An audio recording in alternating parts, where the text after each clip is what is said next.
कि नेचुरोपैथी यानी कि प्राकृतिक चिकित्सा वो क्या है? चिकित्सा की वह पद्धति जिसमें कि जो प्रकृति में मौजूद तत्व है या प्रकृति में जो जिस फॉर्म में मौजूद है चीजें उनसे हमारे शरीर का यानी हमारे जो है जो बीमारी है उसका उपचार करना। जैसे कि प्रकृति में जो मौजूद है, सूर्य मौजूद है या जो मिट्टी मौजूद है या जो और भी इस तरह से फूल फल या पत्ती। नेचुरोपैथी से प्राकृतिक चिकित्सा से उपचार कैसे संभव है? तो नेचुरोपैथी जैसे कि मैंने बताया कि यानी जो बीमारी है हमें क्यों हुई है, सबसे पहले हमको उसको समझना जरूरी है। ठीक है, बीमारियां होती क्यों है हमारे शरीर में? तो हमारे शरीर में टॉक्सिन्स यानी जो दूषित तत्व हैं वो हमारे शरीर में बढ़ गए और उसके कारण से बीमारियां, सबसे पहले आप उसको ये समझिए बीमारी हटा देते हैं कि कई सारी जो हार्ट की जो प्रॉब्लम्स है वो गलत दिनचर्या के कारण से शुरू होती है। यानी कि बहुत सारे लोग गलत खाना पीना, बहुत ऑयली चीजें खाना। इसीलिए मैंने नेचुरोपैथी बताया कि कोई भी ऐसी जो बीमारी नहीं है जिसका उपचार नेचुरोपैथी में नहीं है, क्योंकि वो आपको इन सारी चीजों से दूर रखता है।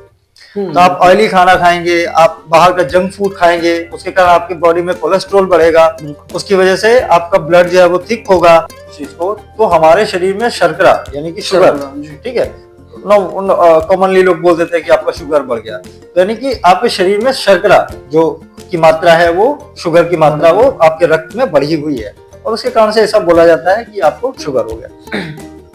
अब नेचुरोपैथी और योगा और आयुर्वेद, इसमें इसका बहुत अच्छा इलाज यानी कि इसका क्योर जो है, निदान वो संभव है और केवल इसमें ही।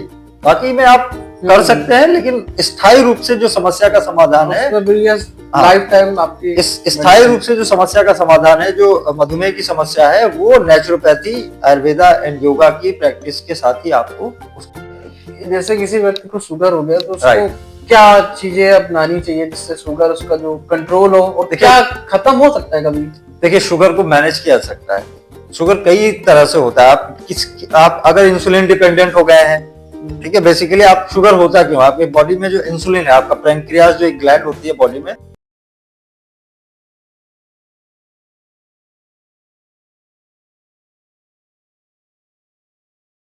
नमस्कार दोस्तों, इम्पोर्टेंट टॉक्स के एक नए पॉडकास्ट में आपका बहुत बहुत स्वागत है।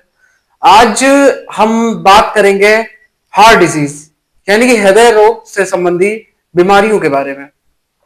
आप लोग देख रहे होंगे कि आज के समय में अधिक और बुजुर्गों को सभी को हार्ट डिजीज यानी कि हार्ट से जुड़ी बीमारियां, बीपी, शुगर, ये सारी बीमारियां आम हो चुकी हैं सभी के लिए। सभी में सारे इन सब बीमारियों के लक्षण पाए जा रहे हैं, सभी लोग इससे परेशान हैं। तो आज इस विषय को लेकर हमारे साथ चर्चा के लिए इस पॉडकास्ट में मौजूद हैं श्री अभिषेक कुमार तिवारी भैया। नमस्ते भैया, आपको बहुत बहुत स्वागत है हमारे चैनल पर। भैया पहले भी आ चुके हैं, हमारे दर्शक जानते हैं।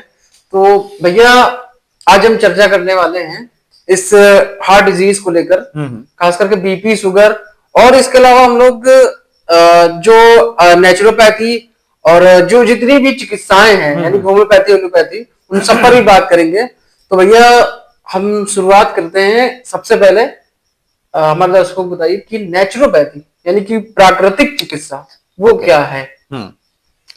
तो जैसा कि आज हम लोग चर्चा करने के लिए बैठे हुए हैं, विशेष रूप से हृदय रोग, हार्ट डिसीज जी, और उसके ऊपर भी योगा और नेचुरोपैथी वो कैसे हेल्पफुल हो सकती है हार्ट डिसीज को क्योर करने के लिए या मैनेज करने के लिए। तो हम लोग उसके बारे में थोड़ा सा जानेंगे बैठ करके। तो हार्ट डिसीज होती क्यों है, पहले तो उसके पहले हमें अपने हार्ट को समझना पड़ेगा और हार्ट डिसीज में भी कॉमन कौन सी जो एलिमेंट है, जो कि आज सबसे ज्यादा हार्ट डिसीज तो कई सारे हैं, बट उसमें भी एक सबसे बड़ा जो कारण है, जो बीमारी है, वो है हाइपरटेंशन की, यानी कि जो हमारा ब्लड प्रेशर है उसका बढ़ जाना। ठीक है, और उसमें नेचुरोपैथी, सो नेचुरोपैथी को समझते हैं सबसे पहले। नेचुरोपैथी यानी कि चिकित्सा की वह पद्धति जिसमें कि जो प्रकृति में मौजूद तत्व है या प्रकृति में जो जिस फॉर्म में मौजूद है चीजें, उनसे हमारे शरीर का यानी हमारे जो है जो बीमारी है उसका उपचार करना। जैसे कि प्रकृति में जो मौजूद है, सूर्य मौजूद है, जी, या जो मिट्टी मौजूद है, या जो और भी इस तरह से फूल फल या पत्ती, ठीक है, जो भी प्रकृति में रॉ मटेरियल मौजूद है, उससे जो है हमारी चिकित्सा करना, उसको ही हम लोग नेचुरोपैथी बोलते हैं। तो नेचुरोपैथी के कई सारे एस्पेक्ट है।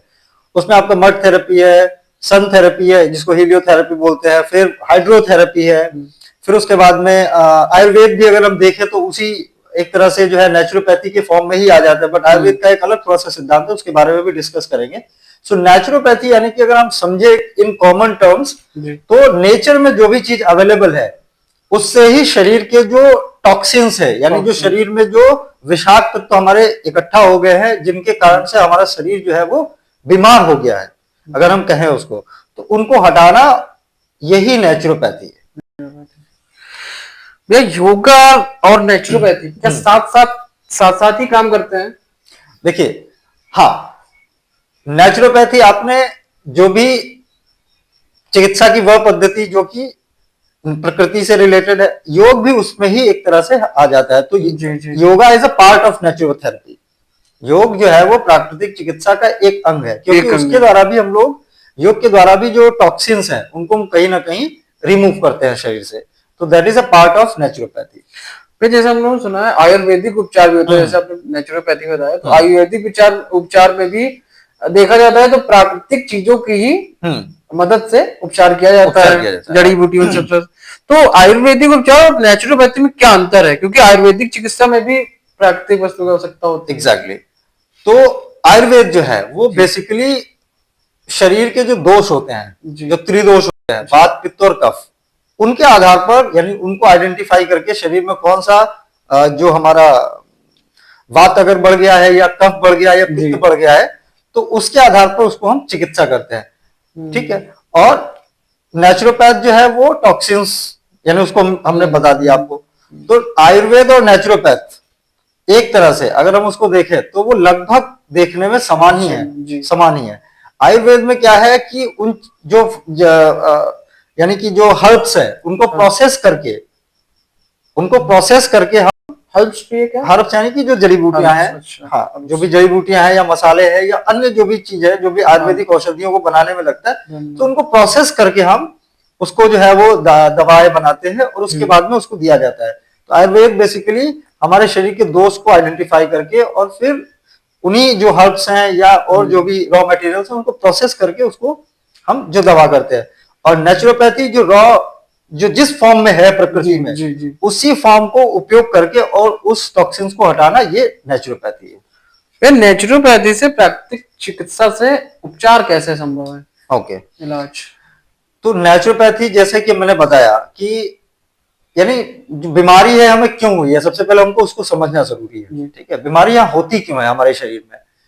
तो हमारे शरीर में टॉक्सिन्स यानी जो दूषित तत्व हैं वो हमारे शरीर में बढ़ गए और उसके कारण से बीमारियां, सबसे पहले आप उसको ये समझिए, बीमारी हटा देते हैं, उस सब बीमारी शब्द को हटा देते हैं, ठीक है। हम बात करते हैं विषाक्त तत्वों की, विषाक्त तत्व, टॉक्सिन्स, लेट्स से टॉक्सिन्स, कि हमारी बॉडी में टॉक्सिन्स इकट्ठा हो गए। जैसे कोई भी अगर हम बीमारी लेते हैं, इवन कैंसर भी लेते हैं, अगर हम एक सिंपल जो है वो ले कि कैंसर कैसे हुआ, तो कैंसर क्यों होता है? क्योंकि हमारे शरीर में टॉक्सिन्स या जो डेड सेल्स है, डेड सेल्स, उनकी संख्या जो है वो numbers of dead cells increase होना शुरू हो गया। तो यानी कि टॉक्सिन्स हमारे शरीर में बढ़ने शुरू हो गए और टॉक्सिन्स बढ़े तो उसके कारण से हमें वो रोग हुआ, आलमेंट हुआ।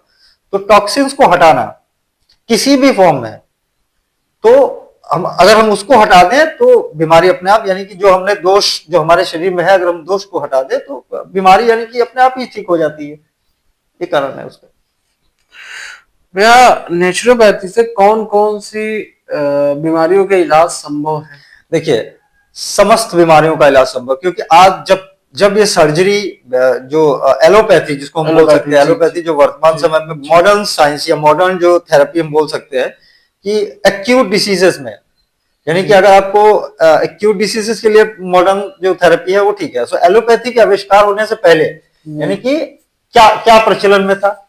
आयुर्वेद था, नेचुरोपैथी थी, और अगर हम और भी पीछे जाए तो सिद्धा थी, यूनानी थी, और भी ट्रेडिशनल थेरेपीज हमारे देश में, यानी भारत देश तो एक तरह से ज्ञान का भंडार है। कई सारी ऐसी थेरेपीज थी, चिकित्सा पद्धतियां थी जो कि समय के साथ विलुप्त हो गई विदेशी आक्रमण के कारण, या एक पीढ़ी ने दूसरी पीढ़ी को वो ज्ञान ट्रांसफर नहीं किया, तो उसके कारण से ये सारी चीजें धीरे धीरे विलुप्त हो गई। तो नेचुरोपैथी भी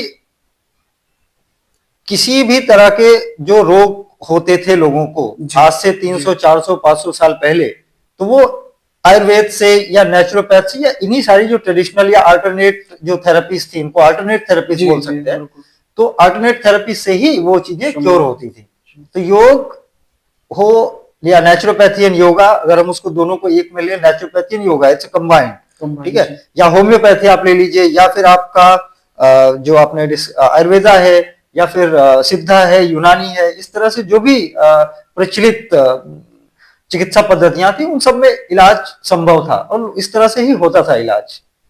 यह सिद्धा यूनानी क्या चीज है? सिद्धा यूनानी ये दक्षिण भारत में बहुत ज्यादा प्रचलित है। सिद्धा जो है वो सिद्धा एक चिकित्सा पद्धति है, उसके बारे में आप पढ़िए, उसके बारे में, सिद्धा और यूनानी के बारे में। तो वो भी चिकित्सा पद्धतियां हैं, वैकल्पिक चिकित्सा पद्धति अगर हम उसको बोले, बट विशेष रूप से जो भी भारत में उपचार होता था रोगों का, वो आयुर्वेद और नेचुरोपैथ एंड योगा के द्वारा ही होता था। वे नेचुरोपैथी आज के समय में प्रभावी हो सकती है क्या? बिल्कुल प्रभावी है। आज के समय में सबसे ज्यादा अगर प्रभावी कोई चिकित्सा पद्धति हो सकती है, दो लोग मानते नहीं है इस चीज को, क्योंकि वो एक माइंडसेट लोगों का हो गया है कि बुखार आया तो वो एक गोली खा लीजिए और आप ठीक हो जाएंगे बहुत जल्दी।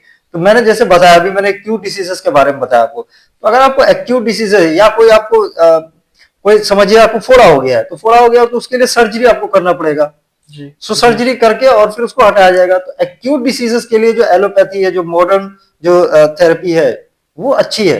लेकिन अगर आपको क्रॉनिक डिसीजेस है या लाइफस्टाइल रिलेटेड कोई डिसीज है, अगर आपको जनरेट हो गई है, तो निश्चित रूप से उसमें नेचुरोपैथी और आयुर्वेद ही उसमें कारगर सिद्ध हो सकती है।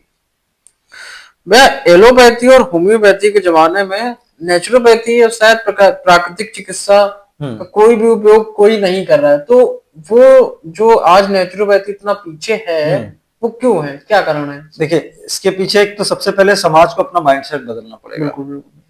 आपको उस चिकित्सा पद्धति पर विश्वास करना होगा। अगर आप विश्वास नहीं करेंगे तो कोई भी ऐसी जो चिकित्सा है, इवन अगर हम देखें, सबसे ज्यादा मृत्यु जो है वो कोविड के समय में क्यों हुई? क्योंकि लोग मन से मजबूत नहीं थे, उनको ये विश्वास ही नहीं हुआ कि हम ठीक भी हो सकते हैं। तो कई लोग तो मनोवैज्ञानिक दबाव के कारण ही वो जो है वो मृत्यु को प्राप्त हो गए, और जो मन से मजबूत थे उन लोगों ने उसको सरवाइव करके, और वो क्या था, एक तरह से बुखार था, it was kind of fever, flu था। तो फ्लू से एक जनरल फ्लू होता है, ये कोविड फ्लू था। तो मनोवैज्ञानिक रूप से अगर आप तैयार नहीं है तो आप निश्चित रूप से उससे स्ट्रगल करते रहेंगे। तो सेम यही यहाँ पर भी है। ये हम लोग देखते हैं कि अगर चारों चिकित्साओं की तुलना करी जाए, लेकिन नेचुरोपैथी, एलोपैथी, आयुर्वेदिक और होम्योपैथी, तो सबसे ज्यादा अधिक प्रभावी कौन है? देखिए, सबसे अधिक प्रभावी और जिसमें कोई साइड इफेक्ट नहीं है, वो तो अपना नेचुरोपैथी एंड योगा है। इसके कोई साइड इफेक्ट नहीं है। यानी कि अगर आप देखिए, नेचुरोपैथी क्या बोलता है कि आप फास्टिंग करिए, ठीक है, फास्टिंग भी इसका एक नेचुरोपैथी का पार्ट है। आप जूस पीजिए, आप कच्चे फल खाइए, आप सैलड खाइए, आप जल चिकित्सा करिए, आप मड थेरेपी करिए, आप स्टीम बाथ लीजिए, यानी किस तरह से आपके टॉक्सिन शरीर से बाहर जाए। तो वहां पर कोई साइड इफेक्ट की कोई ऐसा नहीं कि कोई साइड इफेक्ट आपको उस थेरेपी से होगा। So naturopath and yoga and even Ayurveda, जो तीनों है हमारी जो ट्रेडिशनल थेरेपीज हैं, वो तीनों की तीनों सेफ है और साइड इफेक्ट से रहित हैं। लेकिन अगर आप बहुत ज्यादा, अब आप ये सोचिए कि आप जूस ही जूस पीते रहे दिन भर, तो वो निश्चित रूप से, तो अति सर्वत्र वर्जित है। तो किसी भी चीज की अगर आप अति करेंगे तो निश्चित रूप से वो हानि करेगा। वही हाल आयुर्वेद में भी है। आप च्यवनप्राश बहुत अच्छी चीज है, लेकिन आप दिन भर च्यवनप्राश खा के सोचिए आप सेहत बनाएंगे तो वो आपको नुकसान करेगा। तो जो भी चीज है वो एक सीमित मात्रा में अगर आप उसका सेवन करेंगे तो वो लाभकारी है। हम लोग सुनते हैं शल्य चिकित्सा, सर्जरी, वो क्या अलग चिकित्सा है या फिर वो इंक्लूडेड है इन सब में किसी में से, जैसे कि एलोपैथी? देखिए, शल्य चिकित्सा यानी सर्जरी, तो बेसिकली ये भी, इसका जन्म भी भारत में ही हुआ था। अच्छा, हाँ। तो जो सुश्रुत थे, आचार्य सुश्रुत, ऐसा माना जाता है कि 800 800 बिफोर क्राइस्ट से लेके 1000 बिफोर क्राइस्ट के बीच में इनका था जी। समय काल, लगभग 100 वर्ष तक ये जीवित रहे। तो इन्होंने सुश्रुत संहिता नाम की एक पुस्तक हाँ। लिखी, और इन्होंने ही पहली बार जो है वो यानी सर्जरी का जनक इनको माना जाता है। जी। ठीक है। तो भारत में इसका आविष्कार, मतलब एक तरह से अगर हम देखें तो यानी प्लास्टिक सर्जरी भी एक तरह से, अगर जो हम बोले कि प्लास्टिक सर्जरी यानी कि एक अंग का प्रत्यारोपण करना, ट्रांसप्लांटेशन, तो वो भी आचार्य सुश्रुत ने उसका जो है वो किया प्रतिपादन।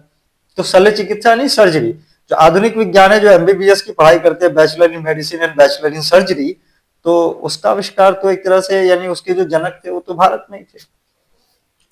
भैया जैसे आजकल हम लोगों ने इंट्रोडक्शन में ही बात करी थी राइट। कि बीपी, हाँ। बीपी से और शुगर से बहुत परेशान हैं लोग आज के। तो बीपी के लिए भी नेचुरोपैथी में क्या उपचार है, कैसे? ओके, अब समझते हैं। जो मैंने सबसे पहले शब्द कहा था कि हार्ट डिसीज को समझने के लिए सबसे पहले अपने हार्ट को समझना पड़ेगा। हार्ट क्या है, यानी हृदय हमारा, हम लोग बोलते हैं, बहुत सारी चीजें बोलते हैं, डिस्कस करते हैं कि हार्ट डिसीज कॉमन हो गई है, बीपी कॉमन हो गया है। तो कॉमन क्यों हो गया है, इसके पहले हमको रीजन समझने पड़ेंगे, कारण क्यों होता है, कारण के बाद निवारण, और उसके पहले भी हमको अपने हार्ट की जो हमारा स्ट्रक्चर है उसको समझना पड़ेगा, हार्ट किस तरह से काम करता है। तो हार्ट जो है वो एक तरह से आप देखें इंडिविजुअल की मुट्ठी के आकार का होता है, इतना बड़ा अंग होता है। ठीक है। बेसिकली अगर हम देखें तो वो छाती के लेफ्ट हैंड साइड में, यानी कि हल्का सा लेफ्ट में वहां पर सिचुएटेड होता है। ठीक है। हार्ट का काम क्या है, हार्ट की फंक्शनिंग, वो क्या करता है, ब्लड को पंप करता है। ठीक है। जो वेन्स के थ्रू ब्लड आया और आर्टरीज के थ्रू वो ब्लड, यानी कि इम्प्योर ब्लड को प्योर करना और उसको पंप करना, एक तरह से उसको अगर हम देखें तो वैसे वो इसका लंग्स का काम है, यानी कि ऑक्सीजन के थ्रू, बट हम उसको बेसिकली मान सकते हैं कि सर्कुलेशन, यानी बॉडी में सर्कुलेशन ऑफ ब्लड को मेंटेन करना, ये हार्ट की जिम्मेदारी है। हार्ट जो है वो 24 घंटे बिना थके काम करता रहता है। हमने अपने हाथ को कमांड दिया तो हाथ इधर से इधर गया, यानी कि हमने हाथ को कमांड दिया कि भाई यहाँ पे अभी रेस्टिंग पोजीशन में बैठो, तो रेस्टिंग पोजीशन में बैठा। बट हार्ट जो है वो इन वन, एक तरह से अगर हम माने कि वो 24 घंटे वो काम करता रहता है, तो कभी सोता नहीं, हार्ट नेवर रेस्ट। तो यानी इतनी क्रूशियल, इतनी जटिल मशीन है हमारा हृदय। ठीक है। 24 घंटे जो काम कर रहा है बिना रुके बिना थके, और उसके कारण, क्योंकि हमारा जो जीवन है वो इसीलिए चल रहा है क्योंकि ब्लड सर्कुलेट हो रहा है। अगर हार्ट काम करना बंद कर दे और शरीर के कोशिकाओं में रक्त पहुंचना बंद हो जाए बेसिकली, यानी कि शरीर मृत हो गया। तो कितना इंपॉर्टेंट और एसेंशियल और क्रूशियल ऑर्गन है हार्ट हमारी बॉडी का। तो हार्ट में अब हमारी जो गलत दिनचर्या है, यानी लाइफ स्टाइल रिलेटेड इशू, में इसको इसीलिए बोल रहा हूँ क्योंकि कई सारी जो हार्ट की जो प्रॉब्लम्स है वो गलत दिनचर्या के कारण से शुरू होती है। यानी कि बहुत सारे लोग गलत खाना पीना, बहुत ऑयली चीजें खाना, इसीलिए मैंने नेचुरोपैथी बताया कि कोई भी ऐसी जो बीमारी नहीं है जिसका उपचार नेचुरोपैथी में नहीं है, क्योंकि वो आपको इन सारी चीजों से दूर रखता है। तो आप ऑयली खाना खाएंगे, आप बाहर का जंक फूड खाएंगे, उसके कारण आपकी बॉडी में कोलेस्ट्रॉल बढ़ेगा, उसकी वजह से आपका ब्लड जो है वो थिक होगा, ब्लड थिक होगा, हार्ट को ज्यादा, यानी अगर आपका एक, अगर आप अपना ब्लड देखें तो ब्लड का एक निश्चित जो है वो पीएच मान होता है, इसकी पीएच वैल्यू होती है। ब्लड एसिडिक भी नहीं होना चाहिए बहुत ज्यादा, और एल्कलाइन भी नहीं होना चाहिए, ना ज्यादा अम्लीय ना ज्यादा क्षारीय। उसका एक पीएच होता है, हर एक लिक्विड होता है उसका एक पीएच होता है, पानी का भी एक अपना पीएच है, उसी तरह ब्लड का भी एक पीएच है। तो ब्लड ना तो ज्यादा एसिडिक होना चाहिए ना ज्यादा एल्कलाइन होना चाहिए। तो आपको एक चरणबद्ध तरीके से आपको एक उससे गुजरना पड़ता है। वो आपके लिए लिखता है कि भाई इस तरह से इस तरह से इस तरह से आप ये करें। लाइफ स्टाइल रिलेटेड जो इश्यूज हैं जिनको कि आप खुद से सॉर्ट आउट कर सकते हैं, वो है कि आप हेल्दी डाइट खाएं, अपने खाने में जो है वो लाइव जो सेल्स हैं जिनको बोल सकते हैं स्प्राउट्स, जो लाइव सेल्स, यानी कि आप अंकुरित अनाज, उनको खाएं। आप जो है जंक फूड खाना बंद करें, आप जो है रेगुलर एक्सरसाइज करें, वॉकिंग करें, स्विमिंग कर सकते हैं स्विमिंग करें, यानी कोई भी फिजिकल एक्सरसाइज करें। यानी आपकी हार्ट बीट जो है वो एक जो हार्ट बीट, यानी कि जो आपका ब्लड प्रेशर है वो एक फ्रेम में रहना चाहिए। यानी आप कि भाई हमको एक स्वस्थ दिनचर्या, यानी आपका सुबह से जब आप उठे हैं और रात को सोने के वक्त तक, यानी आपका जो डेली रूटीन है वो बहुत ही बैलेंस्ड होना चाहिए। और इन सबसे ऊपर जो है वो पॉजिटिव एटीट्यूड, यानी आपको मेंटली भी स्ट्रांग रहना है। तो वो भी सारी चीजें आपने देखी। तो ये शुगर के लिए सबसे अच्छा उपचार, जैसे हम लोग देखते हैं कि हम्म शुगर अधिकतर लोगों को हो जाता है, हम्म तो शुगर के लिए सबसे अच्छा उपचार ट्रीटमेंट किस चिकित्सा में है? अगर नेचुरोपैथी जैसे है, आपने बताया हम्म। नेचुरोपैथी, तो उसके लिए कैसे शुगर के लिए वो ठीक रहेगा? तो शुगर यानी कि मधुमेह जी। मधुमेह, डायबिटीज होता क्यों है, उसके कारण, निवारण, हम्म। ये सब पे लंबा एक हम लोग अलग से किसी दिन पॉडकास्ट को बिल्कुल भैया, हाँ बीपी और उसको शुगर को लेकर। उसको रिकॉर्ड करेंगे। कॉमन टर्म्स में अगर मैं बता दूं कि हमारे शरीर में, अगर एक लेमन टर्म में समझे हम उस चीज को, तो हमारे शरीर में शर्करा यानी कि शुगर, शर्करा जी। ठीक है, कॉमनली लोग बोल देते हैं कि आपका शुगर बढ़ गया, तो यानी कि आपके शरीर में शर्करा जो की मात्रा है, वो शुगर की बढ़ मात्रा वो गई। आपके रक्त में बढ़ी हुई है, और उसके कारण से ऐसा बोला जाता है कि आपको शुगर हो गया।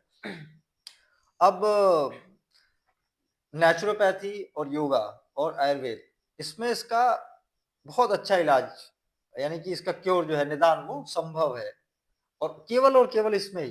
बाकी में आप कर सकते हैं, लेकिन स्थायी रूप से जो समस्या का समाधान है, उसमें भी ये हाँ, लाइफ टाइम आपकी इस स्थायी मेडिसिन। रूप से जो समस्या का समाधान है, जो मधुमेह की समस्या है, वो नेचुरोपैथी, आयुर्वेदा एंड योगा की प्रैक्टिस के साथ ही आपको उसको आप कर सकते हैं। नहीं भैया, जैसे किसी व्यक्ति को शुगर हो गया, तो उसको राइट। क्या चीजें अपनानी चाहिए जिससे शुगर उसका जो कंट्रोल हो, और देखिए क्या खत्म हो सकता है कभी? देखिए शुगर को मैनेज किया जा सकता है। शुगर कई तरह से होता है। आप अगर इंसुलिन डिपेंडेंट हो गए हैं, ठीक है, बेसिकली आप शुगर होता क्यों, आपके बॉडी में जो इंसुलिन है, आपका पैंक्रियास जो एक ग्लैंड होती है बॉडी में, देखिए एक लंबा विषय है, मैं संक्षिप्त में बता देता हूँ। तो पैंक्रियास हमारे शरीर में एक ग्लैंड है, अग्नाशय जिसको बोलते हैं, अग्नाशय, उससे जो है इंसुलिन निकलता है। अब अगर आप स्टेज 1 में है, यानी अगर आपको धीरे धीरे अभी वो डेवलप होना शुरू हुआ है बॉडी में, डायबिटीज, तो अभी आपके शरीर को अतिरिक्त इंसुलिन की आवश्यकता नहीं है, यानी आप उसको मैनेज कर सकते हैं धीरे धीरे। आप अपने शरीर में उस जो आपका शुगर लेवल है, उसको डाइट के द्वारा, एक्सरसाइज के द्वारा आप उसको मैनेज कर सकते हैं, ठीक है। फिर दूसरा जो आया स्टेज, यानी कि आपकी बॉडी जो आपका पैंक्रियास है, उसमें सफिशिएंट क्वांटिटी ऑफ इंसुलिन जो चाहिए बॉडी को, ठीक है, वो बनाना बंद किया, यानी बहुत कम क्वांटिटी में बना रहा है, ठीक है, ऐसा लेसर क्वांटिटी में। फिर आपको क्या करना पड़ेगा, you have to inject insulin from other sources into your body, अलग सोर्सेज से आपको इंजेक्ट करना पड़ेगा। तो वहां पर उसका फिर जो प्रोसेस है वो अलग है, तो उसको भी मैनेज किया जा सकता है through yoga, naturopathy and Ayurveda. भैया जैसे कि हम लोग देखते हैं, आपने जैसे बताया हम्म।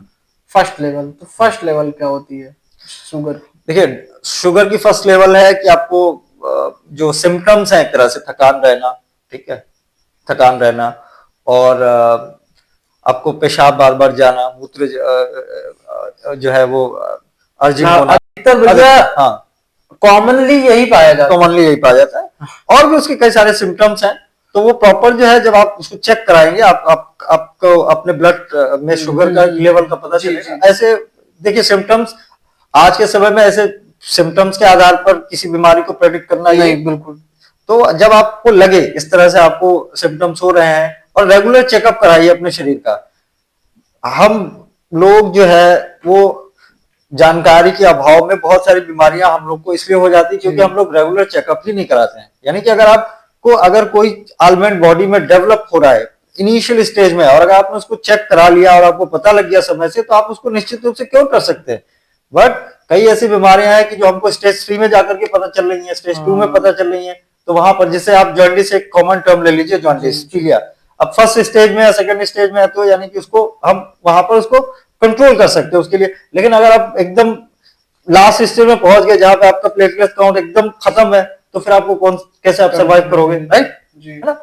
तो इसी तरह से हर एक बीमारी का जो मैनेजमेंट है वो पॉसिबल है, बट आपको उसको सही समय पर उसको पहचानना पड़ेगा। तो शुगर का फर्स्ट लेवल मतलब जैसे हम लोग देखते हैं किसी के 150, 200, 300, किसी 400 भी पहुंच जाता है, 500 भी पहुंच जाता है, तो फर्स्ट लेवल में कितना होता है? देखिए हम लोग इस पे चर्चा करेंगे। शुगर जो डायबिटीज है वो एक अलग पॉडकास्ट है, उसमें पूरी आपको कोरोगा जो एक शुरू से हम लोग उसको समझाएंगे, ठीक है। तो उस पे एक दिन अलग से बैठेंगे और समझेंगे। आज हम लोग का जो मेन था ब्लड प्रेशर, यानी नेचुरोपैथी एंड हमारा जो heart disease. Heart disease. So let's come back to the heart disease. तो हार्ट डिसीज में और भी ऐसी बीमारी है, जैसे आपका आर्टरीज है, आर्टरीज ब्लॉक होना, यानी कि आपका जो आर्टरीज है, जो आर्टरीज की जो एक तरह से बोल सकते हैं उसकी जो विड्थ है, यानी कि जो अ, जिसमें से ब्लड पास होता है, यानी कि अगर वो भी चोक हो रही है, तो इस तरह से कई सारी बीमारियां हैं जो कि हार्ट डिसीज में ही कॉमनली जो है काउंट होती हैं। ब्लड, आपको स्ट्रोक आ गया, आपको जो है एक तरह से बोले तो कई सारी बीमारियां हैं हार्ट डिसीज। तो भैया आधुनिक युग में, आज के युग में कौन सी चिकित्सा जो है सबसे अच्छी है, जो व्यक्ति को अपनानी चाहिए? देखिए, पहले तो मनुष्य को ये प्रयास करना चाहिए आपको रोग हो ही ना, यानी आप ऐसी दिनचर्या रखो, आपको किसी भी पैथी को अपनाने की जरूरत नहीं है। आप एलोपैथी हो, चाहे होम्योपैथी हो, आप चाहे नेचुरोपैथी हो, योगा हो। योगा प्रिवेंटिव, मैंने फिर से अभी यही बता रहा हूं आपको, नेचुरोपैथी एंड योगा ये एक ऐसी प्रैक्टिस है जो कि हमारे, यानी कि अगर हम देखें तो हमारे जो डेली रूटीन है, अगर हम उसको ही फॉलो करें, हेल्दी रूटीन, यानी सुबह उठ करके और रात को सोने तक अगर हम एक प्रॉपर रूटीन को फॉलो कर रहे हैं, तो अपने आप में हम एक नेचुरोपैथी एंड योगा को, आप एक बैलेंस डाइट खा रहे हो, आपकी बॉडी को जितना प्रोटीन चाहिए, जितना कार्बोहाइड्रेट चाहिए, जितना मिनरल्स चाहिए, जितना विटामिन चाहिए, वो सारे के सारे आप जो है वो सैलेड और आप अपने फूड से ले रहे हो, तो आपको तो बीमारी होनी नहीं चाहिए। उसके बाद आप एक्सरसाइज कर रहे हो, आपका शरीर जो है वो लचीला है, फ्लेक्सिबल है, आपकी बॉडी में इनफ जो है वो एनर्जी है पूरे शरीर, यानी पूरे दिन भर काम करने के लिए। तो यानी आप जितना कैलोरीज आप खा रहे हो उतना आप कैलोरीज बर्न कर रहे हो, तो आपकी बॉडी में फैट ही नहीं है, और जितना फैट आपको चाहिए उतना फैट आपके शरीर में है। तो आप एक हेल्दी रूटीन अगर आप फॉलो कर रहे हैं, तो फिर आपको इन सब किसी भी पैथी को करने की जरूरत नहीं। और नेचुरोपैथी एंड योगा ये अपने आप में, अगर हम, मैंने बताया कि आहार और विहार, यानी आप क्या खा रहे हैं और कैसे जो है वो आप अपने पूरे दिन को कैसे स्पेंड कर रहे हैं, आप समय से सो रहे हैं कि नहीं सो रहे हैं, आप समय से जग रहे हैं कि नहीं जग रहे हैं, आप समय से जो है वो जो काम करना है वो कर रहे हैं कि नहीं कर रहे हैं, तो ये सारी चीजें बहुत ज्यादा काम करती है। तो भैया अगर हम लोग मेन बात पर आ जाए कि किस चिकित्सा को अपनाना, हाँ, किस ट्रीटमेंट को अपनाना सबसे ज्यादा प्रभावी होगा? देखिए, अब ये डिपेंड करता है कि आपको किस टाइप का डिसीज है। अगर आपको एक्यूट डिसीज है, ठीक है, तो फिर निश्चित रूप से वहां पर आपको एलोपैथी का सहारा आपको लेना पड़ेगा, क्योंकि आपको उसको तुरंत कंट्रोल करना है, ठीक है। लेकिन अगर आपको कोई क्रॉनिक डिसीज है, लाइफस्टाइल रिलेटेड इश्यूज हैं, आपको अस्थमा है, आपको डायबिटीज हो गया है, आपको हाइपरटेंशन है, या आपको इस तरह से और भी आर्थराइटिस या इस तरह से जो है रूमेटिज्म है की कोई प्रॉब्लम है, तो क्रॉनिक डिसीजेस में naturopathy and Ayurveda is very very effective. लेकिन अगर आपको एक्यूट डिसीजेस है, अब आपको ट्यूमर हो गया है, तो ट्यूमर आप जब तक आयुर्वेद और नेचुरोपैथ में आप उसको जाएंगे प्रोसेस में, तब तक तो आपका ट्यूमर वो फट जाएगा, यानी आप गए, तो वहां पर तो आपको सर्जरी का सहारा लेना पड़ेगा। ऐसे तो डिपेंड करता है कि किस तरह का आपको ऑलमेंट है और किस उसके लिए क्या जो है सर्जरी वो रिलेवेंट है। कंडीशन डिपेंड करता है, मैंने बताया एक्यूट एंड क्रॉनिक, तो दोनों ही है। तो हर एक पैथी रिलेवेंट है वो अपने उसके लिए, यानी जिस तरह का आपको आलमेंट है, जिस तरह की बीमारी है, उस तरह के लिए उसके पास उसमें पैथी है। तो दर्शकों, जैसे कि आज आपने देखा कि हमने पॉडकास्ट में भैया के साथ काफी बीमारियों को, लाइफस्टाइल इश्यूज को लेकर और हार्ट डिजीज को लेकर चर्चा की, और कई सारी बीमारियों जो एलोपैथी और नेचुरोपैथी और योगा एंड वेलनेस से हो सकती हैं, उन पर भी चर्चा करी। बाकी हम बीपी और शुगर को लेकर एक अलग पॉडकास्ट लाएंगे अभिषेक भैया के साथ, तो उसके लिए आप हमारे चैनल को जरूर सब्सक्राइब करिए, ताकि हमारे जो अपडेट्स हैं वो आप तक बहुत जल्दी पहुंच जाए आसानी से। और भैया, पॉडकास्ट में आने के लिए आपका बहुत बहुत धन्यवाद, हमारे दर्शकों से इंटरेक्ट होने के लिए आपको बहुत बहुत धन्यवाद। चलिए, बहुत बहुत धन्यवाद आपका। दर्शकों, अगर ये पॉडकास्ट आपको अच्छा लगे तो वीडियो को लाइक करिएगा और हमारे चैनल को सब्सक्राइब करिएगा, और ऐसे ही पॉडकास्ट देखने के लिए ज्यादा से ज्यादा वीडियो को शेयर करें और चैनल को सब्सक्राइब करें। जय श्री राम।